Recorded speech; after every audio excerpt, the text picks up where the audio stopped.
Okay, we're back for the post show. If you're still online with us, thank you so much. I'm looking over Twitter here because Ed is not here to help me. Let's see. I'm just going to read a couple, and then I'll see if that spawns a conversation. We have in St. Louis, what we have in St. Louis, that large cities don't have, say New York, is a sense of community. How important is that sense of community? I would say, that's one of the reasons why I moved out here. I loved my community back in California, but when I came out here just for a visit, it was palatable. And I said I wanted to become a part of that. And so I tell people it was better to be unemployed in St. Louis for a period of time than gainfully employed in California, because it was a sense of community that gave me that fulfillment. So, but not unemployed for long. I feel like that is so close to being on a brochure, but it's just not quite what you want to, the message you want to put out there. Am I right?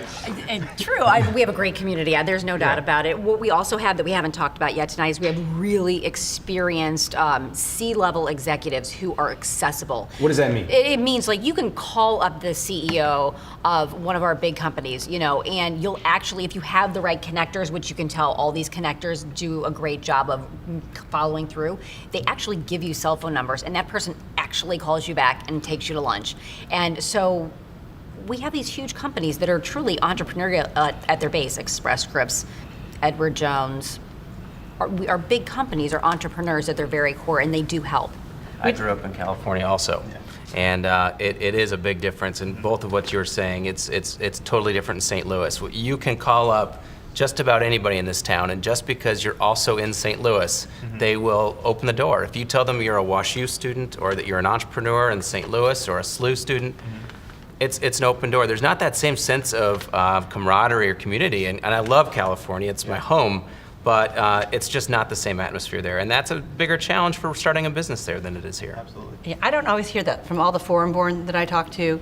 It's a little harder. They say people are helpful, but not as welcoming, not as open, and they need to make connections even more because it doesn't happen as naturally. I hear that from people that join the office over at Channel 5 where I work, that it's kind of all or nothing sometimes. It's hard. I guess that goes back to the individual. Maybe this is a whole other show about interpersonal skills. That's Old St. Louis versus New St. Louis. Say that again? It's Old St. Louis versus New St. Louis. Old St. Louis is where did you go to high school? New St. Louis is what are you doing?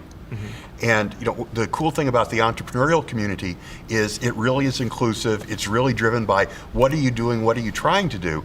And what's been great about that is that the energy the people around this table and across St. Louis have generated is so great that Old St. Louis, known as deep pockets and short arms, have come around, and suddenly they think it's cool to be involved in the startup community. The Arch Grants program is funded by Old St. Louis money. They've stepped up and said, wow, what these people are doing is great. And that's what that's done. It's evened out the playing field for everyone in a dramatic way. And it really has only been the past 2-3 years. Enough? It's never enough.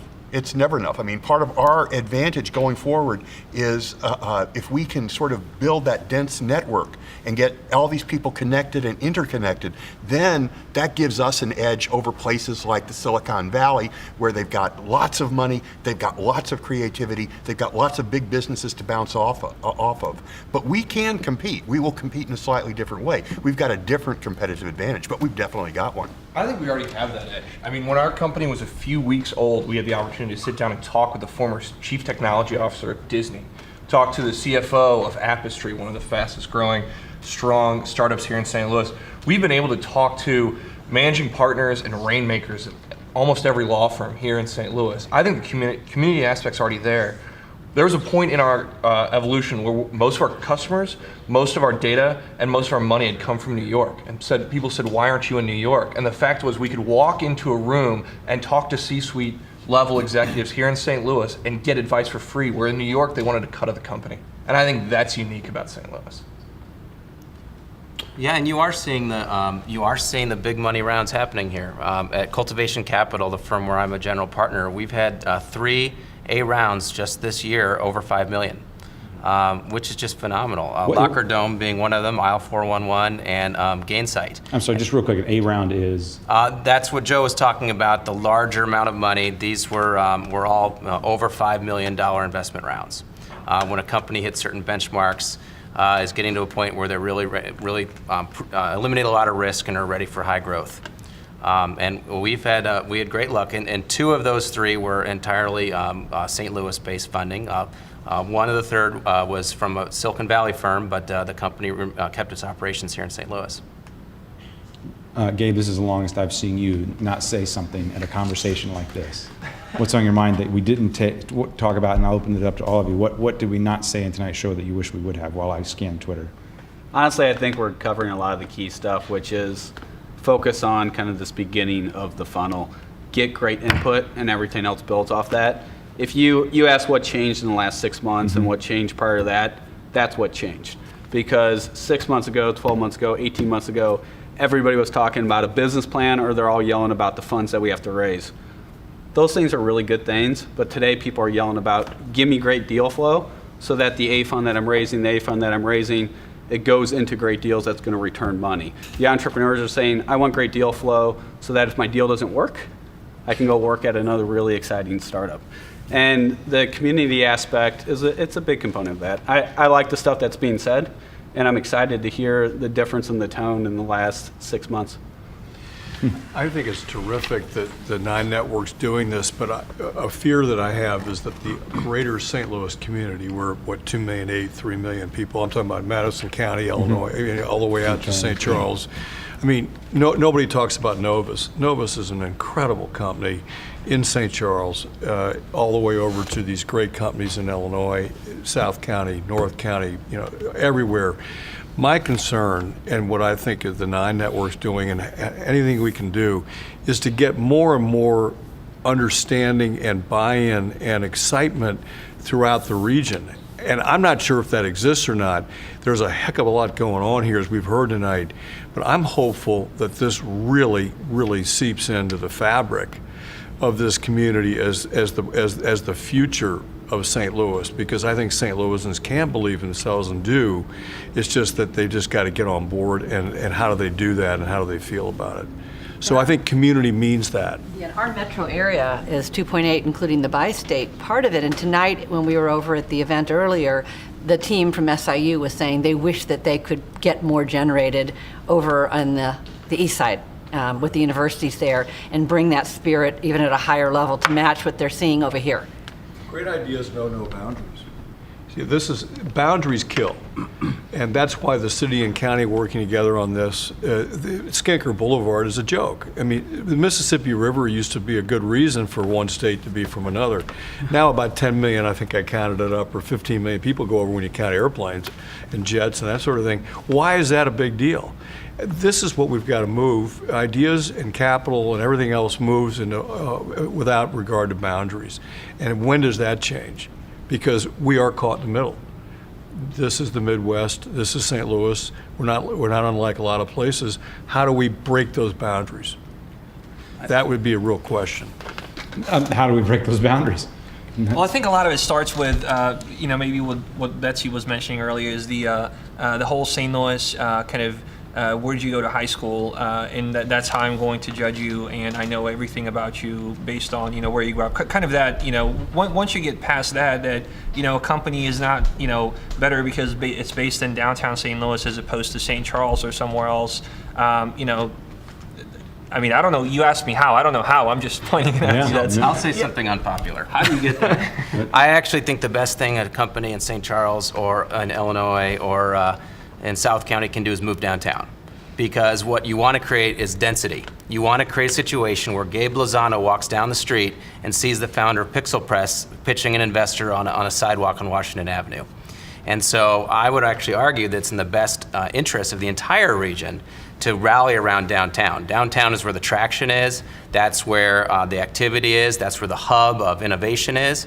And I would hope that those Illinois companies come to downtown St. Louis, and those St. Charles companies and West County companies consider downtown, because there's a lot of value in creating a cluster and creating a density of community. And that's the kind of community that I'm talking about that attracts young people, that makes other people want to be a part of what's going on. But you do have to have a density to it. I mean, we haven't talked tonight about agricultural technology.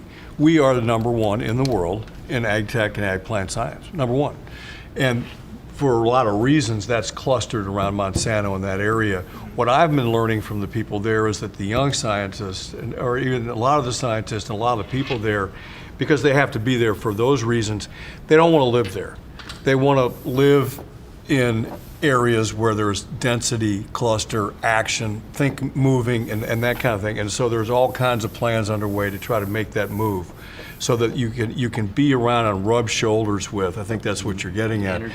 Rubbing shoulders with and getting the energy and the density, which then suddenly makes the urban experience much more exciting. Shame on us for not having somebody from St. Charles or from Madison County here for this conversation, but I'm curious if this is popular. He said, Cliff said it was going to be an unpopular statement. Is that a popular idea in the county, in St. Louis County? Not at all. I mean, many of our Startup Challenge winners over the years have been city companies. I mean, Drew's company is working out of T-Rex. Many of our companies are city companies. I think this is for us, it's a net population play. Why would we invest in startups? Because we think it attracts talent, it gets us more citizens, it just on all levels raises us up. So no, I think dense groupings of successful companies are really good ideas. I think if you look at what's happening in Cortex, that's exactly the idea behind why you build that entire complex, because that is, where these companies are going to get their next great ideas. But this actually opens up one other kind of opportunity, and Cortex is a great example. What we haven't been talking about are the other entrepreneurs, the folks who run the restaurants, the bars, the shops, the hospitality industry. And actually you need that. If we don't have an exciting place to live, it's not an exciting place to be an entrepreneur. And so like when I talk about Cortex, the greatest problem they have as they expand is there's no place to have coffee there. There's no place to have lunch there. People are going to start, you'll flee during lunch and then come back to do your work. That's not going to be sustainable. So there's this whole other part of St. Louis it's made up of entrepreneurs doing the small businesses, the restaurants, the bars, the shops. And they're actually a part of this too, because they create the kind of creative environment that creative people want to have. And the good news is that St. Louis is a much better place to go get a drink, to go get a meal, to go look for something stylish now than 10 years ago. I wouldn't know about the stylish part personally, but I'm told. But the fact is, having that makes St. Louis more interesting to people like Gabe, and that's what we need. So they're doing their job too, and we're grateful for it. I would say the Scottish Arms, though, is the watering hole of Cortex. Cortex. And After Cortex hours. is changing. There's going to be some Yeah. things going on there in the park that's coming down the Quite a middle. You lot can of add deals get artists. done in the Scottish It Arms. is. It's a great Yeah. place. I mean, I go by there sometimes on my way home from work, and it's a nice place to run into other biotech and bioscientists who are doing great things, and you just have a drink, a good glass of scotch, and wind down the day and talk about new deals. You know what? I'm thirsty. Let's go to Scottish Arms. What do you say? All right. Thanks, everybody. We appreciate it. Thanks.